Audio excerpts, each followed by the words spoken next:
Bro, lu bisa hilang kayak Jack Ma dihajar si Jinping karena lu sisa manusia yang menentang dan menantang terang-terangan ekspansi komunis Tiongkok yang pakai pendekatan ekonomi setelah Trump ditaklukkan globalis. Lu target berikutnya. Ini mungkin kalimat terdengar nadanya bercanda yang diucapkan mitra saya sambil makan siang di Kayon Ubud 2 minggu yang lalu. Namun sesungguhnya kalimat panjang tersebut bukan candaan. Dia mengucapkan dengan serius. Banyak orang tidak percaya bahwa economic approach adalah cara soft power menaklukkan banyak wilayah dalam ekspansi menaklukkan sebuah negara yang ada dalam buku di Lemhanas yang diajari dengan istilah kolonialisasi 5.0. Pengajarnya dulu adalah mentor saya, pejabat senior dunia intelijen pensiunan bintang 2. Kemarin dia pun kembali menanyakan status di sosmed IG terbaru saya yang mengupload karikatur bergambar seorang terpidana akan dihukum mati dengan kepala bola lampu, yang mana semua yang hadir dan yang menghakimi serta yang mengeksekusi adalah berkepala lilin dengan kalimat di pojok kiri yang arti sederhananya adalah mereka berusaha menjatuhkan kamu karena kamu berbeda, di mana kalimat di bawahnya ada kalimat tambahan dari Bosman. New Mind berjuang berat di awalnya melawan penguasa kebenaran sementara para Old Mind. Semangat! Maka saya berkata kepada mitra saya bahwa ke depan informasi yang Bosman akan berikan masuk ke sesi kedua dari cara cerdas bernegara yang sudah hampir 500 video kita terbitkan dan tuliskan ini selama 1,5 tahun. Sesi kedua ini lebih merincikan Mardigu Nation, sebuah konsep bernegara new mind. Kita tahu old mind dan old system doesn't work. Harus diubah, diganti, diperbaharui. Untuk proses itu semua, yaitu sebelum perubahan terjadi, maka harus ada ABC. Awareness before changes. Changes, perubahan tidak mungkin ada tanpa diawali dengan awareness atau kesadaran. 500 informasi video awal adalah awareness-nya dan seri berikutnya adalah perubahannya. Ini akan menantang hegemoni kekuasaan dalam taraf pemahaman atau keilmuan. Namun tidak apa-apa. Ini hanya knowledge baru yang penting untuk generasi yang tidak tahu apa itu P4, tidak pernah ditatar bernegara, tidak kenal PMP secara rinci, tidak mengerti sejarah bangsa dan negara Indonesia secara detail, memahami pondasi negara Undang-Undang 45 dan Pancasila tidak juga paham, diberikan informasi kekinian oleh kita dengan gaya populer, dan ini akan berlanjut 500 video ke depan. Kita mulai dengan kemungkinan video ini di take down atau serial-serial berikutnya di take down. Maka hal itu bisa terjadi bahkan oleh pusatnya IG, FB, YouTube yang melakukannya atas perintah globalis. Mungkin saja globalis sangat anti gerakan patriotik nasionalis. Rencana mereka mau buat negara less important, negara menjadi kurang terlalu penting. Sementara kaum patriotik nasionalis menguatkan kekuatan dalam negeri, kekuatan anak bangsa terlebih dahulu, baru berurusan dengan luar negeri, perusahaan multinasional, dan jaringan globalis. Nasionalis bisa melakukan apapun untuk proteksi bangsa dan negaranya. Misalnya menaikkan tarif masuk, membantu habis-habisan perusahaan Indonesia di luar negeri. Sementara globalis dan negara besar berusaha keras agar proteksi barang masuk ke negara nasionalis tidak terjadi. Mereka akan cari cara untuk proteksi tersebut tidak diterapkan oleh Mardigu Nation misalnya. Mereka akan cari akses supaya Bosman tidak terapkan masuk barang dimahalin dengan pajak atau barangnya tidak bisa masuk karena 100% diblok.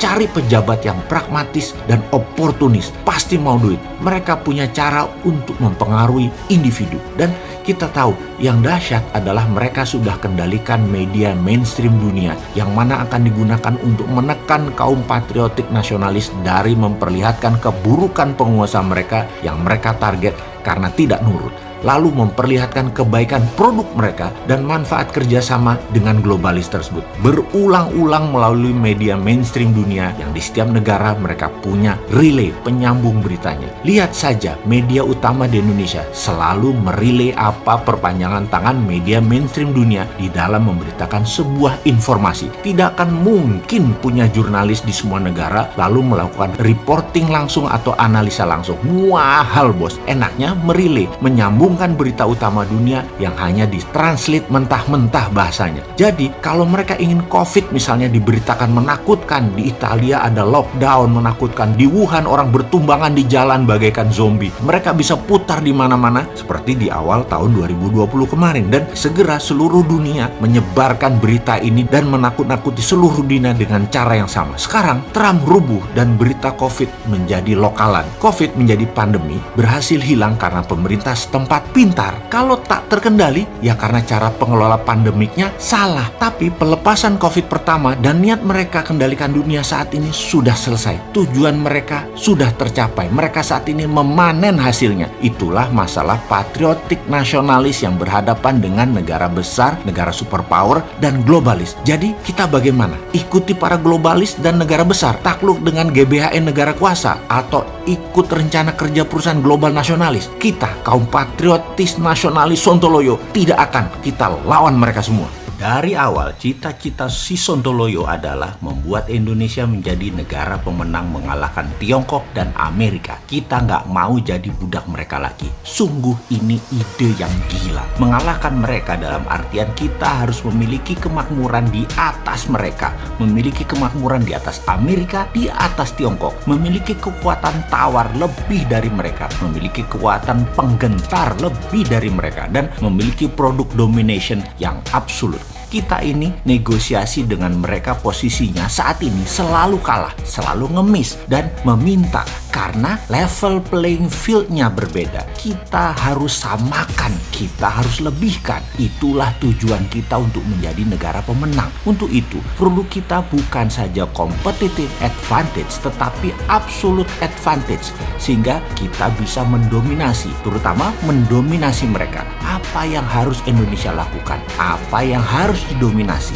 Amerika punya kekuatan militer dengan anggaran 1.000 billion dolar per tahun atau hampir 100 kali anggaran militer Pak Menhan Prabowo atau 3 kali dari anggaran militernya Tiongkok. Amerika punya 8.000 titik safe house CIA di seluruh dunia di 194 negara. Amerika punya tentara swasta terbesar di dunia seperti Triple Canopy, Blackwater, dan lain sebagainya. Amerika punya hulu ledak nuklir terbanyak di dunia. Mereka juga memiliki kapal induk terbanyak di dunia, menguasai media internasional, dan banyak lagi kekuatan penggentar tadi. Jika digelar di meja bisa 1 kilometer kali panjang kertasnya. Tiongkok di sisi lain punya kendali atas distribusi barang, kendali kepemilikan pelabuhan dan manajemen di puluhan negara dan ratusan lokasi pelabuhan dari Eropa, Asia, Afrika, di berbagai negara untuk support produk-produk mereka. Seperti misalnya di Malaysia Port Dickson, di Sri Lanka, di Selat Hormuz, di 3 negara sisi barat dan 2 negara sisi timur Afrika,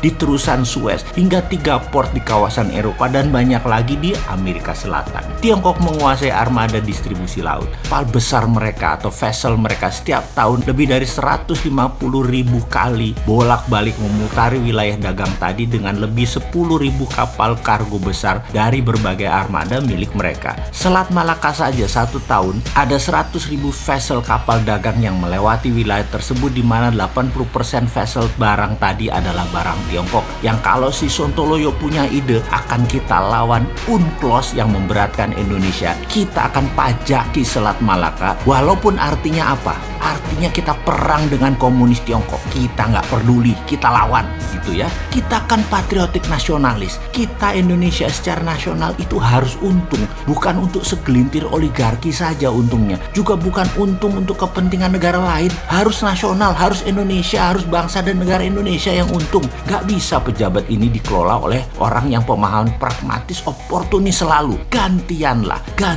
dengan yang mereka nasionalis. Bagaimana? Kita harus membangun kekuatan penggentar. Karena itu kalau boleh memilih partner adalah negara yang memiliki kemampuan membuat nuklir adalah calon mitra kita atau mitra kita. Bagaimana kita buat listrik tenaga nuklir? Kita bergabung dengan Jepang, Rusia, ataupun Iran juga nggak apa-apa. Untuk itu kita perlu punya pengayaan uranium atau uranium enrichment. Kita punya bahan baku dari Freeport. Kita enrich menjadikan bahan untuk PLTN yang akan kita bangun di Batam atau pulau sekitarnya, di mana listrik tadi kita kita kasih murah buat Singapura dan Malaysia. Selain untuk menghidupi listrik di Sumatera, kita bangun misalnya 15.000 megawatt atau 15 gigawatt. 5 giga untuk Malaysia, 5 giga untuk Singapura, 5 giga untuk Sumatera. Kasih murah yang Singapura dan Malaysia, tapi seluruh hak Selat Malaka Indonesia ambil. Untuk counternya, hak atas memajaki Selat Malaka di choke point selat tersebut kita minta vessel yang lewat